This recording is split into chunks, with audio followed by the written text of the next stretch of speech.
दोस्तों, आज मैं आपको राजस्थान के ढोला और मारू की वो सच्ची कहानी सुनाऊंगा जिसे सुनकर आप कई दिनों तक इस कहानी को भुला नहीं पाओगे। ये राजस्थान के इतिहास की वो सच्ची प्रेम कहानी है जिसमें ढोला और मारू की शादी तो हो जाती है, लेकिन शादी होने के बाद इनके साथ कुछ ऐसा हो जाता है जिसने इस कहानी को राजस्थान ही नहीं बल्कि भारत की प्रसिद्ध प्रेम कथाओं में से एक बना दिया। तो आखिर ऐसा क्या हुआ था इनके साथ और आखिर ढोला मारू थे कौन? जानने के लिए इस कहानी को पूरा जरूर देखिएगा और आखिर तक इस कहानी में मेरे साथ बने रहिएगा। नमस्कार दोस्तों, मैं हनुमानगढ़ राजस्थान से राज सोनी और आप देख रहे हो देखो राजस्थान। आप अभी वीडियो को लाइक और चैनल को सब्सक्राइब करके वीडियो को पूरा जरूर देखिएगा और कमेंट बॉक्स में अपने गांव या शहर का नाम जरूर लिखते जाइएगा।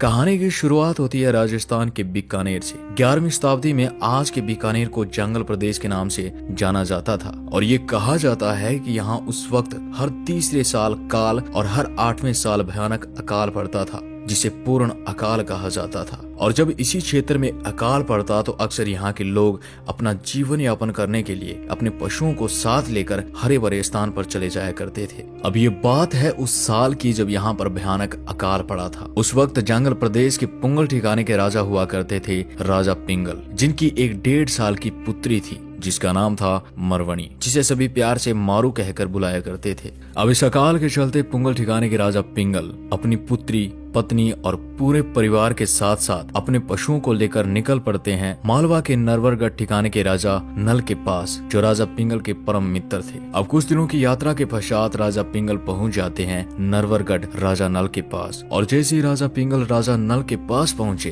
तो राजा नल अपने मित्र को देखकर बेहद ही खुश होते हैं और उन्होंने राजा पिंगल का खूब आदर सम्मान किया, मनोहार की। अब राजा पिंगल भी वहीं पर अपने परिवार के साथ रुकते हैं और इस दौरान दोनों ने काफी समय नरवर में साथ बिताया और मजे मजे में दिन कब गुजर गए पता ही नहीं चला। लेकिन तभी दोस्तों एक दिन राजा पिंगल और राजा नल एक साथ बैठे बातचीत कर रहे थे तो राजा पिंगल का एक दूत राजा पिंगल के पास आता है और उन्हें संदेश देता है कि जंगल प्रदेश में बरसात हो गई है और अकाल का समय खत्म हो गया है। अब आपको यहाँ से विदाई लेनी चाहिए। लेकिन अब जैसे ही ये संदेश राजा नल सुनते हैं तो वो विचलित हो उठते हैं, क्योंकि राजा नल अपने परम मित्र से दूर नहीं होना चाहते थे। अब राजा नल को ऐसा लग रहा था मानो राजा पिंगल अपने राज्य में जाकर उन्हें भूल जाएगा। उन्हें ये चिंता सता रही थी। लेकिन इसी चिंता के बीच राजा नल की नजर पड़ती है राजा पिंगल की 1.5 साल की पुत्री मरवणी यानी कि मारू पर, जो राजा नल के 3 साल के बेटे शाल्य कुमार, जिसे प्यार से ढोला कहते थे, उसके साथ सामने खेल रही थी। और दोस्तों शायद इसी क्षण ने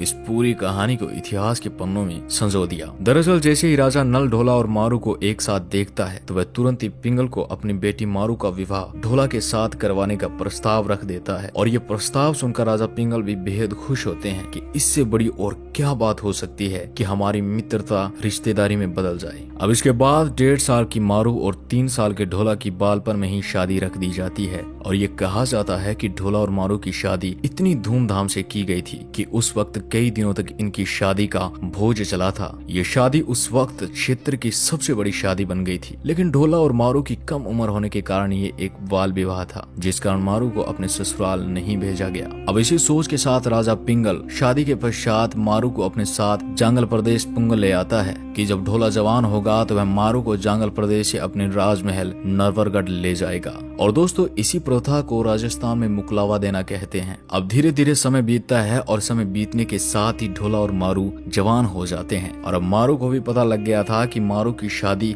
बचपन में नरवरगढ़ के राजकुमार ढोला के साथ हुई है। अब उस क्षेत्र की सबसे खूबसूरत राजकुमारी मारू ढोला की प्रतीक्षा कर रही थी कि कब उसका पति ढोला आएगा और उसे यहाँ से अपने राजमहल नरवर ले जाएगा। अब मारू का ढोला के इंतजार में एक एक दिन बड़ी ही मुश्किल से कट रहा था। लेकिन दोस्तों इधर ढोला बीतते समय के साथ सब कुछ भूल गया था कि उसकी शादी मारू के साथ हुई थी, क्योंकि राजा नल जो इस शादी के साक्षी थे उनका देहांत हो गया था। तो बस यहीं से इस कहानी ने करवट ली। दरअसल अब जंगल प्रदेश में मारू जहां राजा नल के बेटे ढोला का इंतजार कर रही थी, पर वहीं ढोला ने मालवा के दूसरे ठिकाने की राजकुमारी मालवणी से शादी कर ली। और शादी के पश्चात ढोला अपने कामकाज में व्यस्त हो गया और अब ढोला और मालवणी खुशी खुशी से रह रहे थे। लेकिन इस बात से बेखबर मारू अब भी ढोला का इंतजार कर रही थी। उसकी याद में मारू उदास रहने लगी। और तभी एक दिन जब मारू अपने कक्ष में उदास बैठी रो रही थी तो उस पर नजर पड़ती है मारू के पिता राजा पिंगल की। तो मारू का ये हाल देखते ही राजा पिंगल समझ जाते हैं कि अब जल्द ही नरवरगढ़ के राजा ढोला को मारू का मुकलावा ले जाने का संदेश पहुंचाना होगा। और एक दिन राजा पिंगल अपने एक दूत को बुलाता है और उसे एक संदेश देता है कि वह यह संदेश नरवरगढ़ ले जाए और राजा नल के बेटे ढोला को दे आए। और अब उसी वक्त वह दूत राजा पिंगल का संदेश लेकर निकल पड़ता है नरवरगढ़ की ओर। लेकिन वह जैसे ही नरवरगढ़ पहुंचा तो उसे पता चलता है कि राजा ढोला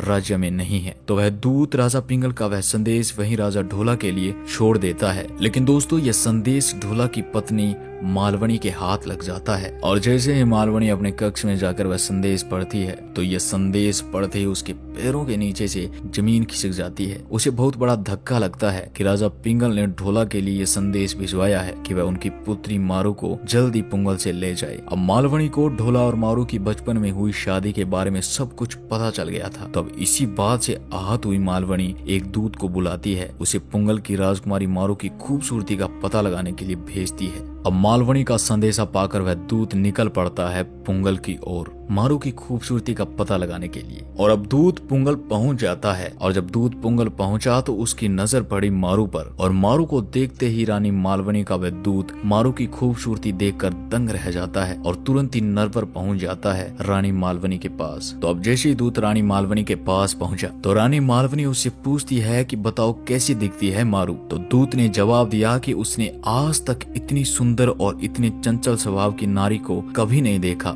मारू इतनी विनम्र और खूबसूरत है कि दुनिया में शायद ही कोई दूसरी महिला गुणों और खूबसूरती में उसकी बराबरी कर सके। अब जैसे ही दूत ने मारू के बारे में ये बखान किया वैसे ही मालवनी के हाथ पैर फूल जाते हैं। वह घबरा जाती है कि अगर मारू यहाँ आ गई तो मालवनी को अपने पति ढोला से हाथ धोना पड़ेगा। और इसी चिंता और क्रोध के साथ मालवनी अपने सैनिकों को आदेश दे देती है कि पुंगल से आया कोई भी संदेश राजा ढोला तक नहीं पहुँचना चाहिए। तो मालवनी के सैनिक इसी काम में लग जाते हैं और जब भी पुंगल से मारू का संदेश लेकर कोई दूत आता तो मालवनी के सैनिक उसे नरवर पहुंचने से पहले ही रास्ते में मार डालते। लेकिन इधर पुंगल राजकुमारी मारू अपने ढोला के इंतजार में अपना खाना पीना बंद कर देती है और चिंता के चलते दिन ब दिन कमजोर होने लगती है। उसके चेहरे की चमक खोने लगी। सदैव खुश रहने वाली मारू अब दुखी रहने लगी। अब अपनी बेटी की ऐसी हालत देखकर मारू के पिता राजा पिंगल ने एक दूसरी तरकीब लड़ाई। उन्होंने पुंगल के एक चतुर ढोली को अपने दरबार में बुलाया और उसे सारी बात बताई और उससे कहा कि तुम ही हो जो नरवरगढ़ पहुंचकर यह संदेशा राजा ढोला तक पहुंचा सकते हो। अब वह चतुर ढोली राजकुमारी मारू से मिलकर उससे वादा करता है कि वह उसका संदेश राजा ढोला तक जरूर पहुंचाएगा और अगर वह ऐसा नहीं कर पाता है तो वह कभी भी आपको मुंह नहीं दिखाएगा। मारू अपने हाथों से लिखे दोहे ढोली को दे देती है और अब उस चतुर ढोली को नरवरगढ़ भेजने की तैयारी शुरू कर दी जाती है और उसे एक भिखारी का रूप देकर पूरी तैयारी के साथ पुंगल से रवाना कर दिया जाता है। लेकिन दोस्तों जैसे ही ये ढोली नरवरगढ़ के पास पहुंचा तो वहीं पर रास्ते में ढोली को मालवनी के सैनिकों के द्वारा पकड़ लिया जाता है। लेकिन ढोली ने एक भिखारी का भेष धारण कर रखा था जिस कारण मालवनी के सैनिक उसे एक भिखारी समझकर वहां से जाने देते हैं और इस तरह चतुर ढोली बचते बचाते आखिरकार राजा ढोला के महल के बाहर पहुंच जाता है और वहां पहुंचकर मारू के लिखे दोहे जिनमें मारू ने ढोला के लिए संदेश लिखा था उन दोहों को वह ढोली उसी महल के बाहर खड़े मल्हार राग में जोर जोर से गाने लगता है। और तभी इन दोहों की मधुर आवाज पड़ती है महल में बैठे राजा ढोला के कानों में और राजा तुरंत ही अपने सैनिक भेजकर इस ढोली को अपने महल में आने का बुलावा भिजवाते हैं और अब उस ढोली को यहाँ आने का कारण पूछते हैं। तो अब ढोली ने गाते हुए साफ शब्दों में राजकुमारी मारू का संदेश ढोला को सुनाया और कहा कि आपकी बचपन में जिस मारू से शादी हुई थी वो राजकुमारी मारू अपने ढोला को पल पल याद करके रो रही है। आप बुरे लोगों की बातों में आकर मारू को अपने दिल से मत निकालिए। अब ढोली ने अपनी मधुर आवाज में मारू की खूबसूरती और विरह में रोती मारू का दुख बड़े ही शानदार तरीके से राजा ढोला के सामने प्रस्तुत किया और अपने गायन से ढोला को अपना अतीत जानने के लिए मजबूर किया। अब ढोला ने जैसे ही ढोली का ये बखान सुना तो तुरंत ही ढोला ने ढोली की इस बात की सच्चाई का पता करवाया। तो पता चला कि ढोली की सारी बात सच है। बचपन में ढोला की शादी मारू के साथ हुई थी और जैसे ये सच्चाई ढोला को पता लगी वैसे ही ढोला के आंखों से आंसू झलक पड़ते हैं और अब ढोला तुरंत ही पुंगल के राजा पिंगल तक संदेश पहुंचाता है कि ढोला जल्द ही अपनी मारू को लेने आ रहा है। और जैसे ये खबर मारू तक पहुंचती है वैसे ही मारू खुशी से झूम उठती है। उसके चेहरे की चमक लौट आती है है। लेकिन दोस्तों इधर जैसे ही ढोला मारू को लेने नरवरगढ़ से निकलने वाला होता है, वैसे ही ढोला की पत्नी मालवणी ढोला को बहाना बनाकर रोक लेती है। वह नहीं चाहती थी कि मारू नरवरगढ़ आए। अब कुछ वक्त बीतता है और जैसे ही ढोला मारू को लेने के लिए रवाना होता है, वैसे ही मालवणी उसे रोक लेती है और हर बार कोई न कोई बहाना बनाकर ढोला को मालवणी रोक लिया करती थी। लेकिन दोस्तों ढोला मारू को देखने के लिए, उससे मिलने के लिए इतना बेताब था कि अब ढोला से रहा नहीं गया और वो मालवणी की बात न मानकर निकल पड़ता है पुंगल अपनी मारू को लेने के लिए। अब कुछ ही समय में ढोला पहुंच जाता है पुंगल और जैसे ही ढोला पुंगल पहुंचा तो यहाँ पर ढोला की बेहद ही अच्छे तरीके से खातिरदारी की जाती है। अब ढोला पुंगल में राजा पिंगल के महल में बैठा इधर उधर नजरें दौड़ाए जा रहा था मारू को देखने के लिए, और तभी उसके सामने आती है पुंगल की राजकुमारी मारू। और जैसे ही राजा ढोला मारू को देखता है, वैसे ही राजा ढोला मारू पर अभिभूत हो जाता है। सामने एक बेहद ही खूबसूरत कन्या खड़ी थी, जिसकी खूबसूरती और नम्र स्वभाव की चर्चा पूरे क्षेत्र में थी। मारू भी अपने पति ढोला का दीदार पाकर खुश हो जाती है। अब इसके बाद ढोला वहीं पुंगल में कुछ दिन मारू के साथ समय व्यतीत करता है और कुछ दिन बाद वहां से रवाना हो जाता है। तो अब राजा पिंगल भी अपनी बेटी और दामाद को अच्छे से विदा करते हैं और उनके साथ राजा पिंगल उस ढोली को भी साथ भेजता है, जिस कारण मारू का संदेशा राजा ढोला तक पहुंचा था। लेकिन दोस्तों इनकी मुसीबत यहीं पर खत्म होने वाली नहीं थी।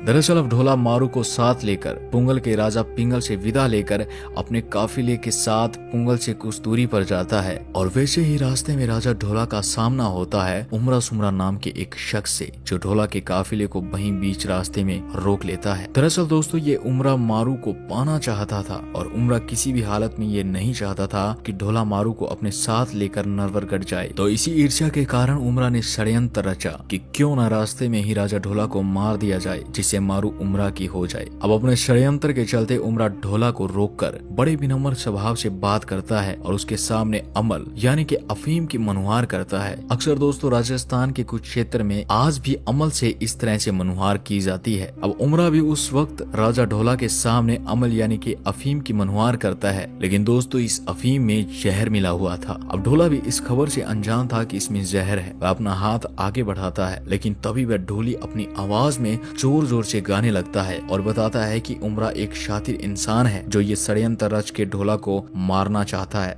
अब ये बात पता लगते ही मरुस्थल की बेटी मारू ढोला को अपने ऊंट पर सवार कर लेती है और तेज गति से वहां से ढोला को साथ लेकर नरवरगढ़ मार्ग पर ऊंट दौड़ाती है और अपनी बुद्धि और होशियारी से ढोला को वहां से बचा लेती है। लेकिन अगर मारू वहां से ढोला को न लाती तो शायद ढोला उस वक्त मारा जाता। अब ढोला और मारू नरवरगढ़ राजमहल पहुंच जाते हैं, जहाँ पर इनका खूब आदर सत्कार किया जाता है और आखिरकार ढोला की पत्नी मालवणी भी इन दोनों के प्यार के आगे झुक जाती है और खुशी खुशी से मारू को स्वीकार कर लेती है। और अब ढोला भी अपनी दो रानियों के साथ बड़ी ही खुशी से राज करने लगा। तो दोस्तों ये थी आज की प्यार की वो सच्ची कहानी, जिनके प्यार के गीत आज भी राजस्थान के गांव या शहरी क्षेत्र में शादियों में गाए जाते हैं और इनका प्रेम इतना खूबसूरत था कि आज भी जब कोई सुंदर प्रेमी जोड़ा दिखाई पड़ता है तो लोग उन्हें प्यार से ढोला मारू कहकर बुलाते हैं। तो दोस्तों आप अभी वीडियो को लाइक और चैनल को सब्सक्राइब करने के साथ कमेंट बॉक्स में अपने गांव या शहर का नाम लिखकर इस कहानी के बारे में अपनी बात जरूर लिखिएगा।